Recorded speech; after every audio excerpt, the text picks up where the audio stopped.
Hello friends, welcome back to my channel. दोस्तों, अगर आप भी बीएससी नर्सिंग में एडमिशन लेने वाले हैं या फिर आप बीएससी नर्सिंग कर रहे हैं, तो फिर आज की वीडियो आपके लिए बहुत ही इंपॉर्टेंट होने वाली है, क्योंकि आज के इस वीडियो में मैं आपको क्लिनिकल पोस्टिंग्स के बारे में बताने वाली हूँ। दोस्तों, बहुत सारे स्टूडेंट्स के मन में सवाल होता है कि आखिरकार हमें क्लिनिकल पोस्टिंग में करना क्या होता है। क्या क्लिनिकल पोस्टिंग सच में डिफिकल्ट होती है? क्या हमें सिर्फ पेशेंट के पास में खड़े रहना होता है? क्या सिर्फ पेशेंट की हिस्ट्री लेनी होती है या फिर पेशेंट के ऊपर कोई प्रोसीजर भी करना होता है? दोस्तों, आज के इस वीडियो में मैं आपके सारे सवालों के जवाब देने वाली हूँ। वीडियो को लास्ट तक जरूर देखिएगा और अगर पसंद आए तो लाइक, शेयर एंड सब्सक्राइब जरूर कर दीजिएगा। तो चलिए शुरू करते हैं। दोस्तों, आज के इस वीडियो में मैं आपको बताऊंगी क्लिनिकल पोस्टिंग्स क्या होती है एंड अगर आप बीएससी नर्सिंग कोर्स करते हैं तो आपकी क्लिनिकल पोस्टिंग्स कब से स्टार्ट हो जाती है, आपको क्लिनिकल पोस्टिंग्स में क्या क्या करना होता है, आप क्या सीखते हैं क्लिनिकल पोस्टिंग से एंड आपकी कौन कौन से डिपार्टमेंट में क्लिनिकल पोस्टिंग होती है। दोस्तों, अब बात करते हैं आखिरकार क्लिनिकल पोस्टिंग्स कहते किसको हैं। दोस्तों, जो भी आप बुक्स से, लेक्चर्स से, जो भी आप थ्योरेटिकल नॉलेज गेन करते हैं उसको हॉस्पिटल में रियल पेशेंट के ऊपर प्रैक्टिकली अप्लाई करने को क्लिनिकल पोस्टिंग कहते हैं एंड उससे जो भी आप सीखते हैं उसको क्लिनिकल लर्निंग बोलते हैं। दोस्तों, अब बात करते हैं आपकी क्लिनिकल पोस्टिंग्स कब से स्टार्ट होती हैं एंड इसकी टाइमिंग्स क्या होती हैं।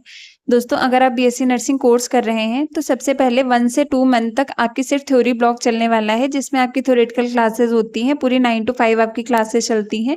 बट जब आपकी ओथ सेरेमनी हो जाती है उसके बाद में आपके क्लिनिकल से स्टार्ट हो जाते हैं, जिसकी टाइमिंग होती है 8 to 1 o'clock। आपकी daily 8 to 1 o'clock clinical postings होने वाली हैं, जिसमें आपको क्लिनिकल्स जाना होता है।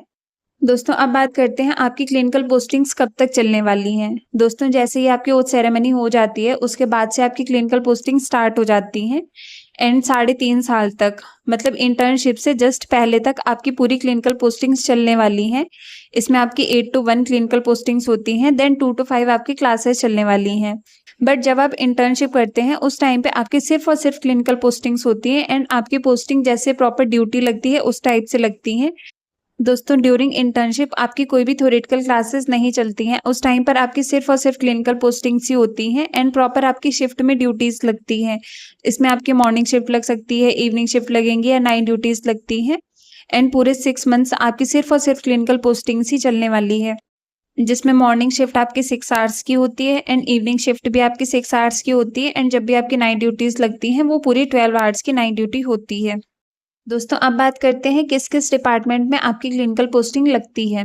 दोस्तों, ये आपकी year wise different different departments में आपकी पोस्टिंग लगती है। जब आप फर्स्ट ईयर में होते हैं उस टाइम पर आपकी medicine ward and surgery ward में पोस्टिंग लगती है एंड जब आप सेकेंड ईयर में होते हैं तब आपकी डिफरेंट डिफरेंट डिपार्टमेंट्स में लगती है। जैसे आपकी ईएनटी वार्ड में लग सकती है, ईएनटी ओपीडी में लग सकती है, डर्मा ओपीडी में आपकी पोस्टिंग लग सकती है, देन नेफ्रो वार्ड में लग सकती है, न्यूरो वार्ड में लग सकती है, यूरोलॉजी वार्ड में लग सकती है, देन ऑर्थो वार्ड में आपकी पोस्टिंग लगती है, इमरजेंसी वार्ड में आपकी पोस्टिंग लगती है and different different other wards जो होते हैं उसमें आपकी पोस्टिंग लगती है सेकेंड ईयर में। दोस्तों, जब आप थर्ड ईयर में होते हैं उस टाइम पर आपके 4 मेन सब्जेक्ट्स होते हैं, जिसमें OBG, pedia and mental health nursing main होता है, देन लास्ट आपका कम्युनिटी हेल्थ नर्सिंग होता है, जिसमें आपकी ओबीजी वार्ड में पोस्टिंग लगती है, पीडियाट्रिक वार्ड में पोस्टिंग लगती है, साइकेट्रिक वार्ड में पोस्टिंग लगती है एंड आपकी कम्युनिटी की पोस्टिंग लगती है।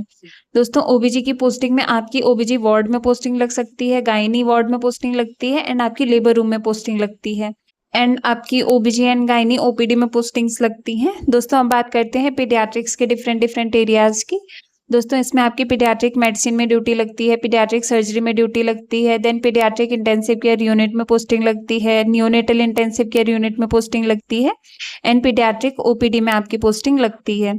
दोस्तों, अब बात करते हैं मेंटल हेल्थ नर्सिंग के डिफरेंट डिपार्टमेंट्स में। दोस्तों, इसमें आपकी साइकेट्रिक वार्ड में ड्यूटी लगती है एंड आपकी साइकेट्रिक ओपीडी में ड्यूटी लगती है एंड कम्युनिटी हेल्थ नर्सिंग के लिए आपकी कम्युनिटी की पोस्टिंग होती है, जो कि आपकी 1 से 2 मंथ की होती है।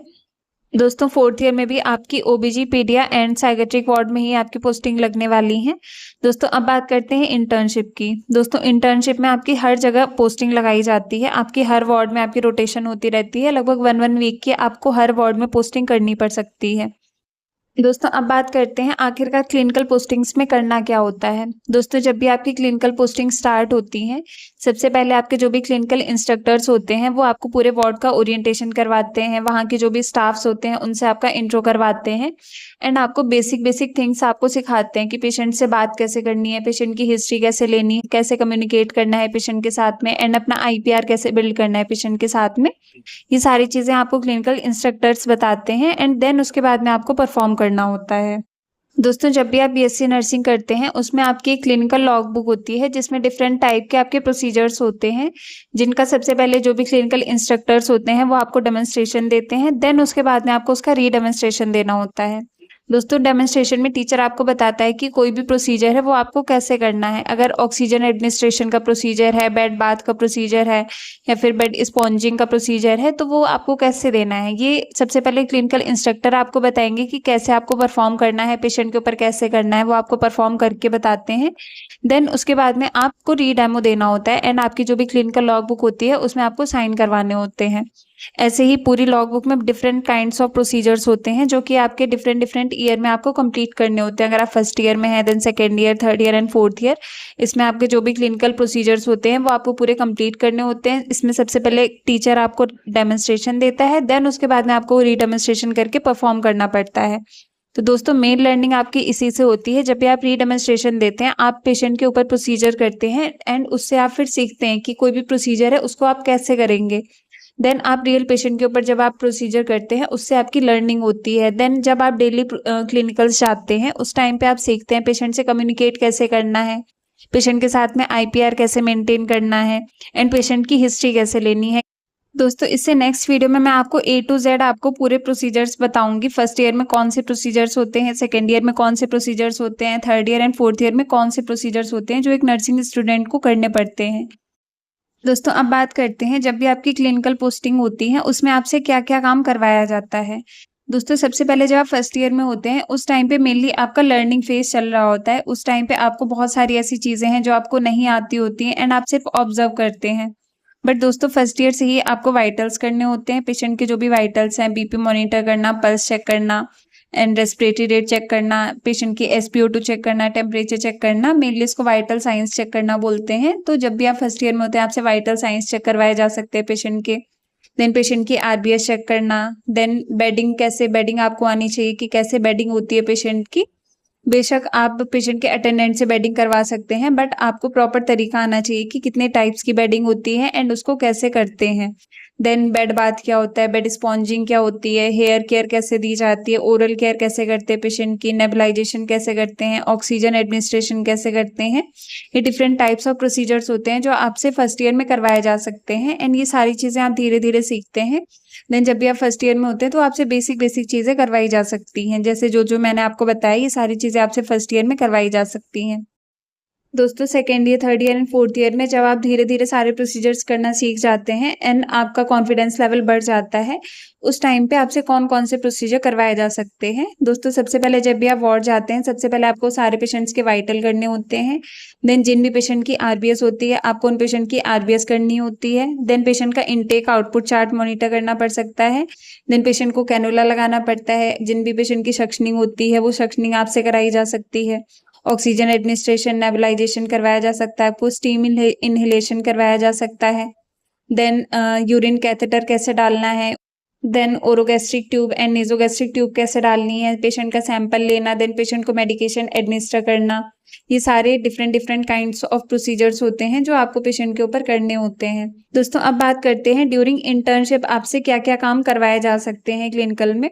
दोस्तों जब भी आप इंटर्नशिप करते हैं उस टाइम पे आप एक प्रॉपर नर्सिंग ऑफिसर की तरह काम करते हैं एंड आपको मॉर्निंग में सबसे पहले आपको वाइटल्स चेक करने होते हैं। देन जिन भी पेशेंट की आरबीएस होती है उनकी आरबीएस चेक करनी होती है। देन उसके बाद में पेशेंट्स की मेडिकेशन एडमिनिस्टर करनी होती है। जिन पेशेंट का कैनुला लगना होता है उनका आप कैनुला लगाते हैं। जिन पेशेंट की सैंपल जाने होते हैं उनके आप सैंपल कलेक्ट करते हैं एंड सैंपल भिजवाते हैं। देन जिनकी सक्शनिंग होनी होती है उन पेशेंट की आप सक्शनिंग करते हैं। देन उसके बाद में जिन पेशेंट को ओरोगैस्ट्रिक ट्यूब या नेजोगैस्ट्रिक ट्यूब डालनी होती है उनको आप ओरोगैस्ट्रिक या नेजोगैस्ट्रिक ट्यूब डालते हैं। देन जिन भी पेशेंट की आरटी फीड होती है उनको आरटी फीड करा सकते हैं। जिनका यूरिन कैथेटर डलना होता है उनको आप यूरिन कैथेटर डाल सकते हैं।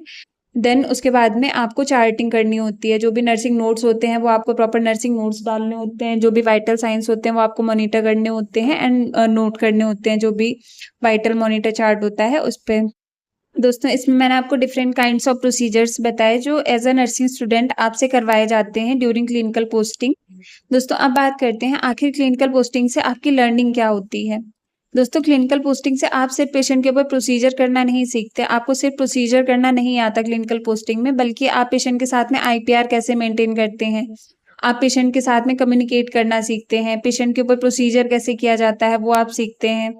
आपका कॉन्फिडेंस लेवल इंक्रीज़ होता है, आप टीम वर्क करना सीखते हैं, टीम के साथ में कोऑर्डिनेट करना सीखते हैं, आपके अंदर लीडरशिप की क्वालिटी आती है एंड आप सीखते हैं कि आपको पेशेंट की केयर कैसे करनी है, पेशेंट के साथ में डील कैसे करना है।